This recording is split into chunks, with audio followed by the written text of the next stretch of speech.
Hello, my name is Craig Dettman. I'm an associate professor of lighting and sound design in the theater program with the School of Performing and Visual Arts here at USM.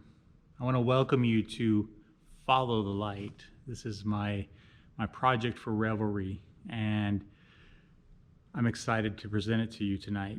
Let me give you a little background. This stemmed from an idea that I had about a year ago. Each year we do a welcome back celebration for the students in theater. And every couple of years I'll do a light show, a big light show set to music. And of course, with COVID this year, we were not able to do that. So when this opportunity became available to present this for Revelry, I thought, wow, fantastic, and was very excited. So again, this idea for this light show has been in my mind for over a year now. I selected the music and then was inspired by the music and was able to create the light show in my mind and the different aspects that I wanted to achieve.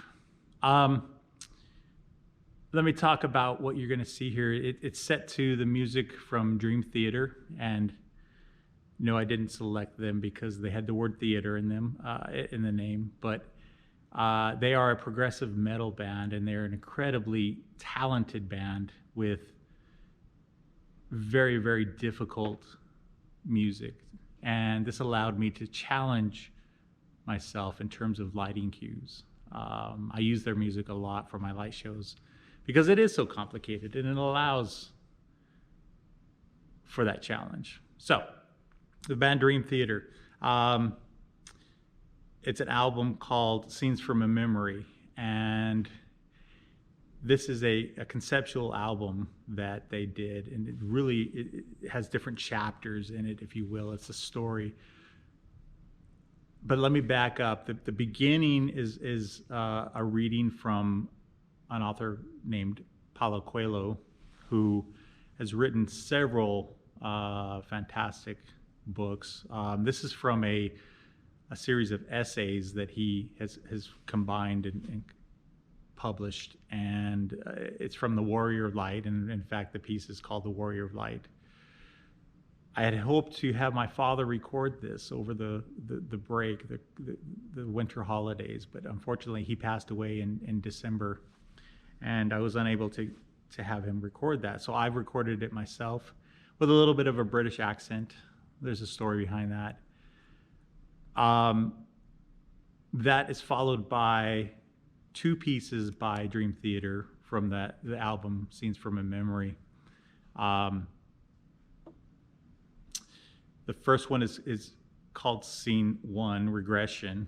And this one I chose because of the message that it sent, but it really, as the events happened over the past few months, I am dedicating that one to my father and my mother, actually, who's not with me.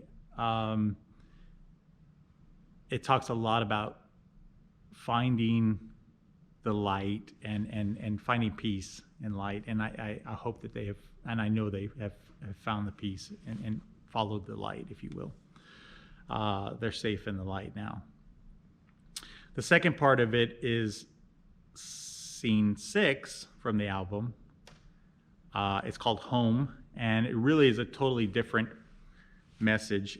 It's actually about a man who has fallen in love with his brother's wife or brother's mate, and so I chose it for the music, the movements, and the challenges. But I do try to tell a bit of a story with the colors and the syncing up of the story in terms of light. Not all of it's about that. Of course, there's a bit of art added in there, I hope. But we can talk about that afterwards. We're going to do a bit of a Q&A afterwards. So this is a complicated show. It's about 14 minutes long, approximately 2,100 light cues. to give you some perspective, one of the most complicated musicals I did had maybe 600 light cues in it. And I don't want to say that there's a typical setting for light cues or a typical number for light cues in a play, but 2100 is quite a bit. 90% of these light cues are auto followed, so they're synced up, right? And I push the go button once. I've created a couple safeguards in the middle of it so that in case it gets out of sync a little bit, I can catch up. What you're seeing behind me is the remnants of the show. We've started taking it down. I worked on this for about 4 months in terms of implementing it, getting it up and running. Fortunately, I've had 2 graduate students who have helped me set it up. And now we're tearing it down. And many people have said, well, are you sad about that? And it's a little bittersweet, but it was time for it to go. I spent a lot of time programming this. On that note, you'll see sections that were very, very complicated. Some of the light cues auto follow within, 7/100ths of a second. Others follow within 15 seconds. So there's a variation in terms of how complicated the light cues are, how fast they are, and how slow or melodic they are considered.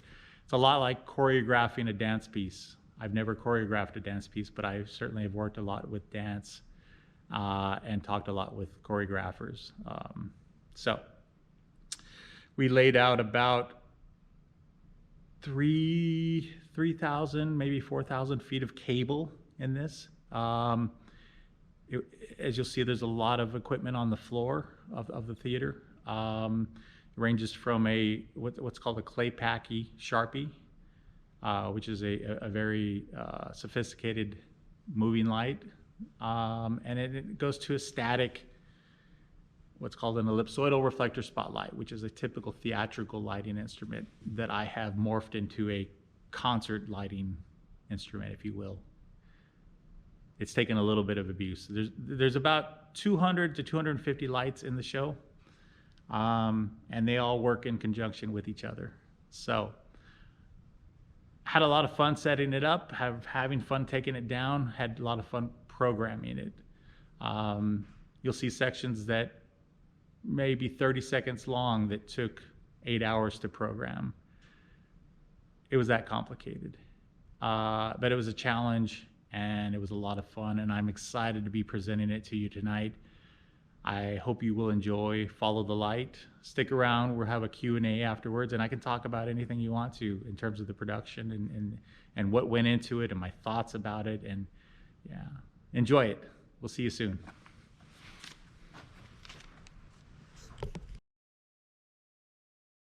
From The Warrior of Light by Paulo Coelho. A warrior of light knows that he has much to be grateful for. Angels help him in his struggle, thus allowing him to give it his best. His companions say he's so lucky, and the warrior does sometimes achieve things far beyond his capabilities. That is why at sunset he kneels and gives thanks for the protective cloak surrounding him. His gratitude, however, is not limited to the spiritual world. He never forgets his friends, for their blood mingled with his on the battlefield. A warrior does not need to be reminded of the help given him by others. He is the first to remember and make sure to share with them any rewards he receives.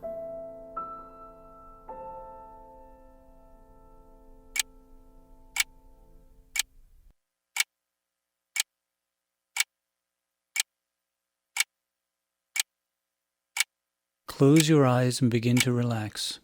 Take a deep breath and let it out slowly. Concentrate on your breathing. With each breath you become more relaxed. Imagine a brilliant white light above you. Focus in on this light as it flows through your body. Allow yourself to drift off as you fall deeper and deeper into a more relaxed state of mind. Now as I count back from 10 to 1, you will feel more peaceful and calm. 10, 9, 8, 7, 6.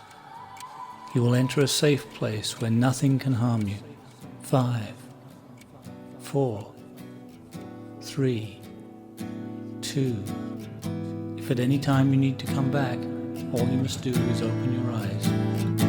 1. Safe in the light that surrounds me, free of the fear and the pain. My subconscious mind starts spinning through time to rejoin the past once again. Nothing seems real, I'm starting to feel lost in the haze of a dream. And as I draw near, the scene becomes clear, like watching my life on a screen. Hello, Victoria, so glad to see you.